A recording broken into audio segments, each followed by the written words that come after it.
Ogeessonni fayyaa sababa miindaa dhabuutiif jecha hiriira ba'anii sagalee isaanii dhageessifachaa turan reebamuu fi gaaffii isaaniitiif deebiin tokkollee laatamuu diduun yeroo ammaa kana kaleessa irraa qabuun hojii dhiisanii dhukkubsataan yaalamuu dhabee rakkataa jira. Guyyuma kaleessaa caamsaa 13 Arsii Lixaa fi Bahaa keessattis ogeessonni fayyaa dhiyaachuu diduun dhukkubsataan achitti yaala dhabuun rakkachaa turuu maddeen ibsaniiru. Haaluma kanaan Arsii Lixaa aanaa Dodolaa keessatti dhukkubsataan haalaan nama yaachisu keessa jiraachuu fi rakkoo bilchiginnaan uumuu bakka kamittuu miidhaan isaa uummata irratti akka ta'e himaniiru. Naannoo Oromiyaan alattis Amaaraa, Walaayittaa, Arbaa Mincee fi Finfinnee keessattis hojiin dhaabbatee ooleera. Ergamtoonni Abiy Ahimad ogeessota fayyaa gaaffii miindaa fi faayidaa gaafatan gaaffii isaanii gara dabarsuun karaa itti gaafatamtuu ministeera fayyaa Dr. Maqdas Dhaabaa miidiyaa isaaniin dubbataa kan turan yoo ta'u, deebii fi yaadni ishee garuu hundeerraa gaaffii ogeessotaas ta'e hawaasaa furuu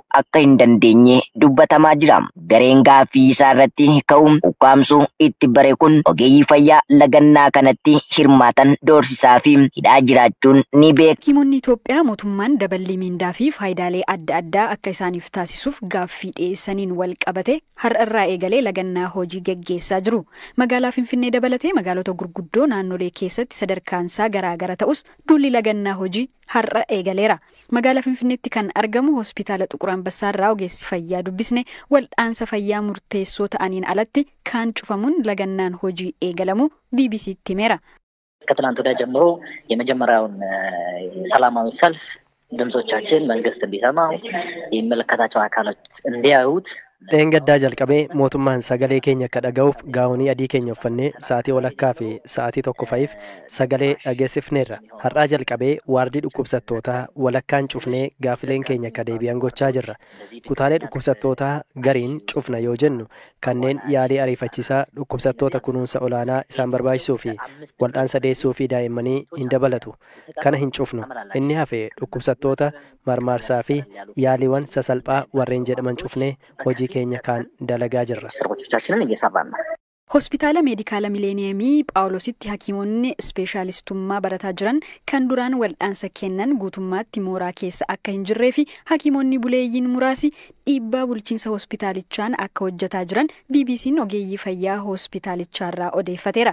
Hospitaala Shaashamanneerraa ogeessi fayyaa BBC'n dubbise akka jedhetti ogeeyyiin fayyaa hedduun isaanii ganamaan hojiirratti argamanis miirri gammachuu akka hin jirre ibsa. Haa ta'u malee aanaa Siraarotti ogeeyyiin fayyaa 2 hidhamuu hima ogeessi fayyaa kun. Irra caalaan seenanii malee fedhiin hojiin jiru baay'ee isaaniidha. Ganamaan sa'aatii hojii bileetitti barfatanii seenanii garuu hawwatiin dhibamanii jaartiin daa'imman yeroo dhaabbattee ilaaluun saayikolojikaalii waan nuti hin tolleef hojjetaa turre. Fedhiitu hin jirre malee namni seeneetuma hojjechaa jira. Emerjensii fi diliivariin kutaan da'umsaa idileemaan sireetii hojjetamaadha. Kaawwan peeshentiin illee baay'atu haa ta'u malee hojjetamaatuma jira. Buufata fayyaa Roobbitti ijoolleen duutii erga ji'a sadaasirraa amma arganne duutiin nu haa kafalamu waan jedhaniif qofa hidhamanii jecha namni 2 tokko faarmaasiidha tokko naarsiidha hidhamanii hagammaa hidhaa jiran. Eessatti hidhaman? Waajjira poolisaa aanaa Siraarotti. Yoomi kan hidhaman? Anis hidhamanii hagammaa hidhaa jiru.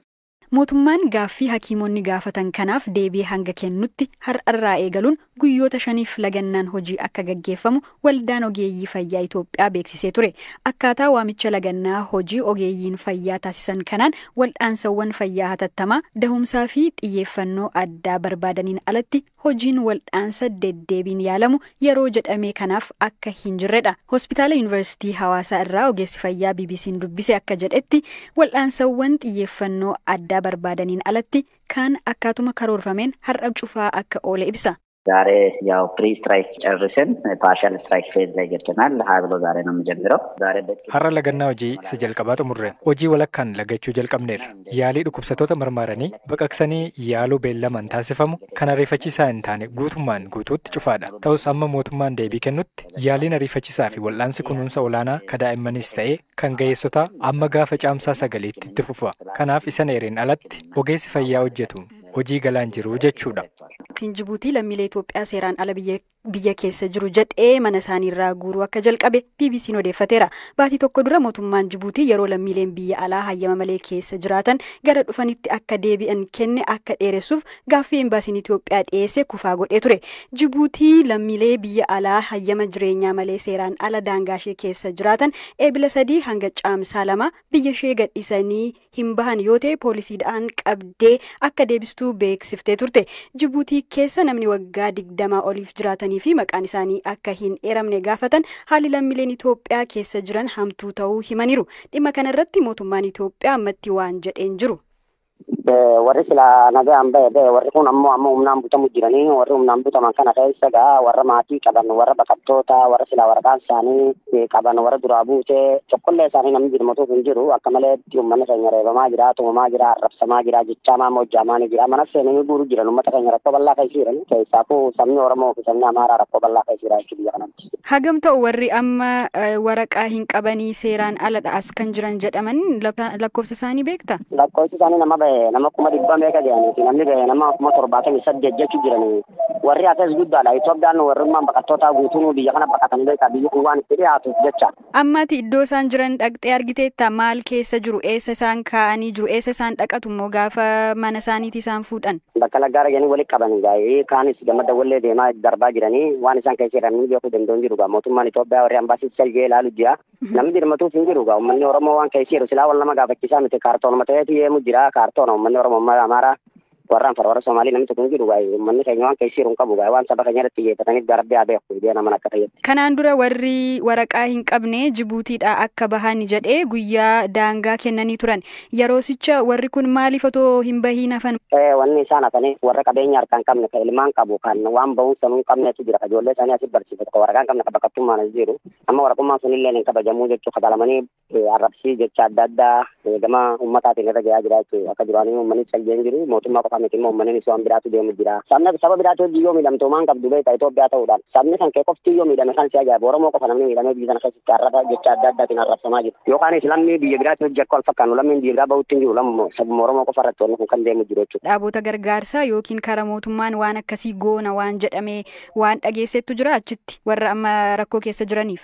Namni dubbatan jiru qabeenya isaanii qabu harkaa qabu karaa biyyaa deemaa jira kan qabne ammoo asumatti akka maletti miidhamaa jira namni keenya beektaa namni irra guddaan siyaasaan yoo karaa biyyaa galee shanee jaamaa ni miidhamaa kunis waraana sodaaf kan baqate jira biyyi keessatti gawaa rabshaa qabdu namichi deemuuf sodaate jira yoo inni taas bee warra warqaan qabne katabu baqattoota katabutti jiru hin jiru uummanni keenya rakkoo guddaa keessa jira kanuma jechuudha. Warri mee amma waraqaa of harkaa hin qabdan jedhaman kunneen warra gara biyya biraatti ce'uuf Jibuutii jiran immoo achuma warra jiraatanidha.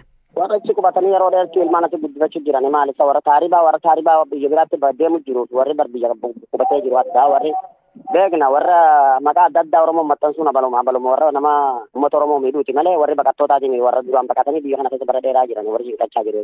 Baasaabora siigaa siin kannanii warra biyya karaa tolfattuun karaa sittiin bananii uummata lammuun bar laal anfar biyya kana jira warri Itoophiyaa irraa dhufe Somaaliinis biyya kana jira warri biyya kana dhufe rakkoon qabu Arabniinis jira sila warri waraqaan qabnuun ijoolleen uummata baasanii nagaa ture lammuma keenya qofa beeksi kan baasuu barbaadan mootummaan Itoophiyaatti waan kana gabbee dubbate maaliif lammiin takka qoftiin guuramuun barbaachisa namni hin jiru beektaa sila kan gabbanii dubbachuun dirqama ta'a kana namatti dubbannuu dhabne gaa kana kan rakkisu jiru maaliif namni waraqaa qabu waliin bahu jedhanii duraan ejjennoo kana baasanii turanii kuni gaariidha ejjennoo akkasii namni seera qabne biyya keenya keessaa bahu jechuun bareedaa ture walumaan fudhannee oguu jiraatis amma ammoo gosaanii kan deemu jiru lammii takka qofa irratti deebi'ee kan deemu jiru kan ammoo lammii Oromoo qofa irratti dhiibbaan godhamuun kun akka dhaabbatu. Ji'oota 7 darbaniif sochii homaatuu akka hin geggeessine boordii filannoo biyyaalessaan uggurriin irra kaa'amee ture. Yeroo kenname keessatti waan irraa eegamu yoo hin guunne beekamtiin TPLF akka haqamu akeekkachiisni kennameefii ture. Guyyaan dhumaa boordiin filannoo TPLFidhaaf kaa'es har'adha. Kanaaf egereen TPLF maal ta'innaa kan jedhu irratti ogeessa seeraa fi dhimma naannoo Tigraay itti dhiyeenyaan kan hordofu Daani'el Birhaanee dubbisneerra. በዚህ ሳምንት ውስጥ እስከ ዓርብ ባለው ጊዜ ውስጥ ምርጫ ቦርድ የህወሓትን ሰርተፍኬት ሰርዣለሁ የሚል መግለጫ እንደሚያወጣ እንደሚሰርዝ ነው የሚጠበቀው። ቦርዲን filannoo torban kana keessa hanga gaafa jimaatatti beekamtii TPLF haqeera kan jedhu ibsa akka baasuu fi akka haqatu eegama. San hordofee gama mootummaa federaalaan wantoonni sadii ta'uu akka malan yaaduu dandeenya. Inni jalqabaa callisuu danda'a. Inni lammataa ibsa TPLF seera kabajee boordii filannoo waliin hojjechuuf fedhii hin qabu kan jedhu garuu immoo kanatu yookaan sanatu ta'a kan hin jennedha. Inni sadaffaan ibsa cimaa ta'edha. Dhaaba kana hin beeku maqaa maqaa dhaaba kanaatiin sochiin taasifamu kamuu seeraan ala wantoota jedhan fa'aa ibsa cimaa ta'e baasuu danda'a. Sadan keessaa tokko ni baasa. Gama TPLFitiin ibsa Dr. Dabratsiyoon Gabra Mikaa'el yeroo darbe kennan irratti mootummaan federaalaa nu waliin walitti dhufeenya qabaachuu itti fufuu hanga barbaadetti hayyama qabaachuu fi dhiisuun keenya nun dhibu kan wal nu dhabsiisu mootummaan federaalaa isin waliin ittiin fufuu yoo jedheedha waan jedhu kan fakkaatu of keessaa qaba. Haa ta'u garuu hayyamni TPLF haqamuu fi kana booda dhaaba seera qabeessa miti jedhamuun mataansaa waliigaltee nagaa fi walitti dhufeenya mootummaa federaalaa fi TPLF irratti dhiibbaa qabaata. Daani'eel akka jedhutti mootummaan federaalaa fi TPLF walitti dhufeenyi isaanii laaffachuu bira darbe daandii walitti bu'iinsaarra jira. Hayyamni TPLF haqamuun ammoo rakkoo kana caalmaatti akka hammeessu dubbata. ሁለቱም ወገኖች ኦልሬዲ ያላቸው ግንኙነት የተበላሸ በግጭት ሀዲድ ውስጥ ከገቡ ቆይተዋል። ለዚህ በዛ ውስጥ walitti dhufeenyi qaamolee lamaanii laaffatee daandii walitti bu'iinsaa keessa erga seenanii bubbuleera. Kanaaf haqamuun hayyama TPLF walitti dhufeenya duraanuu gaarii hin taane kan hammeessudha. Yeroo ta'etti walitti bu'uun isaanii waan hin oolle fakkaata. Haa ta'u garuu sababa hayyamaatiin walitti bu'iinsi torbanuma kana keessa dhalata jechuu osoo hin taane sababa dabalataa ta'a. TPLF beekamtii dhaaba kootii haqee nageenya booresse jechuun mootummaa federaalaa ittiin himachuuf sababa dabalataa gochuun itti fayyadama. Mootummaan federaalaas himata TPLF seera hin kabaju jechaa jira jedhuuf akka qabxii dabalataatti qabata. Wantoonni walitti isaan buusuu danda'an jiru. Daandii walitti bu'iinsaarra jiru. Garuu immoo hayyamni TPLF haqameera kan jedhu ibsi boordii filannoo akkuma baheen borumtaasaa walitti bu'iinsi ni uumama jedhee hin yaadu. Walitti dhufeenyi mootummaa federaalaa fi TPLF furmaata siyaasaa maaf hin argatu tarii mootummaan federaalaa geggeessitoota TPLF irratti dhiibbaa gochuuf beekamtii TPLF akka meeshaatti fayyadamuu barbaada jennee gaafannee ture. እዚህ ላይ ፌደራል መንግስቱ ውስጥ ያለው ካልኩሌሽን ይሁን ፍላጎት እኔ ጠራ አይመስለኝም። kanarratti fedhii mootummaa federaalaa maal akka ta'e fanatti fakkaatu. Sababni isaa yeroo tokko tokko wantoota teknikaa boordii filannoo ta'an irratti ogeessi seeraa jallaan wayii waan wal xaxaa waan hojjetu fakkaata. Yeroo biraa immoo tapha siyaasaa fakkaata. Adeemsi galmeen itti gaggeeffamee fi galmeen itti raawwatame akkaataan muddamaan Dabratsiyoon fa'aa hayyama itti fudhatan tokkoon tokkoo adeemsa jiru irratti qajeelummaa waan jiru natti hin fakkaatu. Biyyi kun kan gaggeeffamaa jirtu siyaasani. Osoo lamaan isaaniituu siyaasa irratti walii galanii kuni wal isaaniin hin lolchiisu. Gama lamaaninuu rakkoon dhimma teeknikaa natti hin fakkaatu. Rakkoon isaanii waan biraati. TPLF rakkoo wal xaxaa ofii isaatii ofitti fideen dabalataan kuni rakkoo dabalataa gufuu dabalataati ta'a. Haa ta'u garuu qawwee dabalatee humni dhaaba fi caasaa TPLF waraqaa ragaa boordii filannoo irraa kan maddu miti. Hayyamni hiika hin qabu jechaa hin jiru. Fudhatamummaa siyaasaa fi seera qabeessummaa dhaabichaa gaaffii keessa galchuu danda'a. Bara dhufuyyuu filannoo irratti hirmaachuu dhabuu danda'a.